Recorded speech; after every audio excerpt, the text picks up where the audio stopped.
Күйеуім зорлай береді, сол үшін алдыртып тастайын деп жатырмын.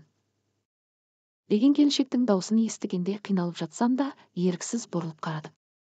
Ап-арық бетіндегі секпілі күтім көрмей әбіржіген ақсары жүзіне өзіне ғана жарасатындай әр беріп тұр. Арсыз көздерінде лезде оның киімін түгелдеп шықты. Оңып кеткен халат, ескі тәпішке мен күн жылы болса да аяғына кигені қыстық шұлық екен. Жағдайы мәз еместігі бірден байқалады. Өзімнен өзім ұялып, соншалықты тінтіп кеткеніме ыңғайсызданып теріс қарадым.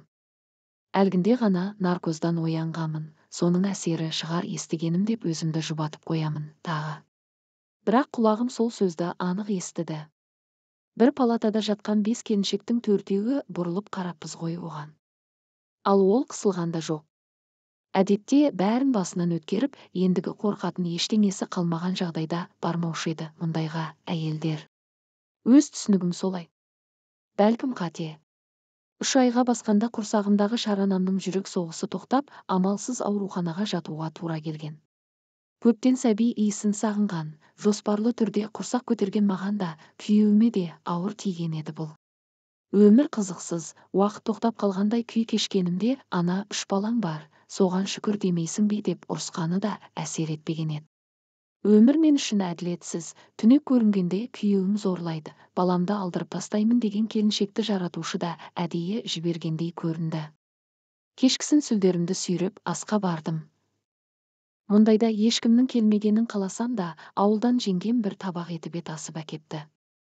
Алып кет дегеніме қарамай, қасыңдағыларға берерсің деп тастап кеткен. 2 күн аш жүргенмен табақтың бетін ашқанда ғана асқазаным шұрылдап сала берді. Қасымдағы 4 келіншектің ортасына қойдым. Көппен ішкен ас қашанда тәтті емес пе, жан-жақтан қол созып балбырап піскен қойдың етін қамырмен қоса біраз жәукемдеп тастадық. Осы кезде назарым тағы да әлі секпілбет келіншекке ауды. Қарны ашып қалғаны, үйдің асын сағынғаны көрініп тұр. Еш қысылмастан қалған асты соңына дейін тауысты. Қайтсын, құрсағындағы шараны да іштен сорып бара жатқан шығар. Сөйтті де, біраздан бері жеген дәмді асым осы болды-ау деп шекесінен шыққан терді сүртті. Қасымдағы 3 келіншек дәрі ектіретіндерін айтып орындарынан тұрып кетті де, үстел басында екеуміз қалып қойдық. Надира деп таныстырған оның алдырғалы отырған шаранасына қызғанышпен қарап отырдым бір сәт. Неге, осы керек еместердікінде бәрі жақсы болады да, неге менің балам? Деген ашы өксік тағы тырнады тамағымды. Неге алдырмақсың? Құдайдан қорықпайсың ба дедім шыдамай. Обалы күйеуіме. Қоймады, алдырып таста деді. Оның үстіне өткенде қан кетіп қатты қиналдым. Бүйтіп ертеңгі күні бір жері ауру бала туғанша осы бастан құтылғаным дұрыс. Үйдегі 3 балама Құдай өмір берсін дегенде денем түршігіп кетті. Үйдегі 3 құлынымды ойладым ба, әлде мына келіншек шынымен мені күйзелістен шығару үшін жіберілген бе? Екеуміз таза ауа жұтуға аулаға шықтық. Бәріңіз таңғалып қапсыздар маған. Менің күйеуім сондай. Ауырып тұрмын, қолым бос емес, үйді кісілер бар десең де қарамайды. Ол қалағанда мен дайын болуым керек. Бұрын есігі жоқ бөлмеде жататынбыз. Арғы бөлмеде ата-енем мен қайындарым. Сол кезде қысылып ұйықтағанын күйейін десең де қоймайтын. Жүкті кезімде де талай рет қарсы болып көрдім. Бәрібір сол. Төсекке атып ұрады да қинап тұрып керегін алады. Жұрттар айтып жатады ғой, төсек ләззаты, бірдеңе деп. Мен ондайдың бірін де сезінбегенмін. Әйтеуір менің денемді ауыртып қинағанды жақсы көріп тұрады. Өзін ұстай алмай қалады кейде. Жыпылдап сөйлеп келе жатқан сол менің сұрағым келгенін өзі-ақ айтып берді. Түріне көз қиығыммен қарап қоямын. Жылау, қиналу дегеннің белгісі білінбейді. Еті өліп қалған секілді. Жай бір дүкенге барып келгенін әңгімелеп келе жатқан тәрізді. Неге олай? Мүмкін денсаулығында бір ақау бар шығар. Есі дұрыс па өзінің деп шыдай алмай менде сұрақты төтесінен қойдым. Дені сау ғой.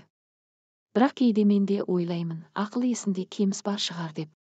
Бірақ басқа шаруаның бәріне келгенде тап-тұйнақтай. Жұртқа мақтаулы, мені ұрмайды, соқпайды. Балаларына да мейірімді. Тек сол түнде аямайды, басында қатты ауырып, азанда төсектен тұра алмай қиналатынмын. Оған жүкті екенімді айтсам да қайтпайтын, қинай беретін. бір түнде 2-3 рет қайталағанда жаным шыға жаздайды. Жарығы бар екен, 3 балам келді ғой өмірге. Соның зардаптарын енді көріп жүрмін-ау. Осыны көтергелі қан кете береді. Дәрігерлер де денсаулық үшін алдыру керек деп отыр. Бірдеңе білген соң айтады ғой. Көтергенде 1 айдай күтіну керек деген. Оған да қарамайды ғой. Ойына түскен кезде төсекке қарай тартады. Содан болып отыр ғой енді. Зорлай берген соң әйел құрсағындағы бала оңсын ба? Осы жерде әйелдік сезімінің жұрнағы қалған болу керек. Көзі жасаурап, кірпігі дірілдегендей болды. Жақсы көресің бе, өзі? Ондай адаммен қалай бірге тұрып жатырсың? Жақсы көру деген не ол? Енді бойжете бастағанында танысып үйлендік. Сырты ұнайтын еді. Көп танығам да жоқ оны. Білмеймін, күйеуге тиегің келді ме? Махаббат, жақсы көру, сезім дегендерді де түсінбеймін. Маған сол үйдің шаруасын бітіріп, балаларым аман болса жетеді. Тек соңғы кездері төсектен кейін қатты ауырамын. Басым, белім, тіпті астыма дейін қақсап кетеді. Ауырды десем де тоқтамайтынын білген соң жата беремін. 40-қа келгенде сәл қояды дейді ғой еркектерді. Сол кезде демалатын шығармын енді. Мына әңгімесінен соң оның өзінің дені сау ма деп ойланып қалғандай болдым да, бойымды тез жидым. Ақыл айтпадым, соңында сұрамадым. Бірақ сол келіншектің тағдыры көпке дейін есімнен кетпеді. Бірде оңаша отырғанда күйеуіңнен еркектердің сондай болуы мүмкін бе екенін сұрап көргенмін. Садизмнің белгісі бар біреу шығар. Садизм де ауру емес пе деп қысқа қайырды. Адамдарды қинау, зорлық-зомбылық жасауға бейім тұратын жандар жайында көп естиміз. Ол оның емі қандай?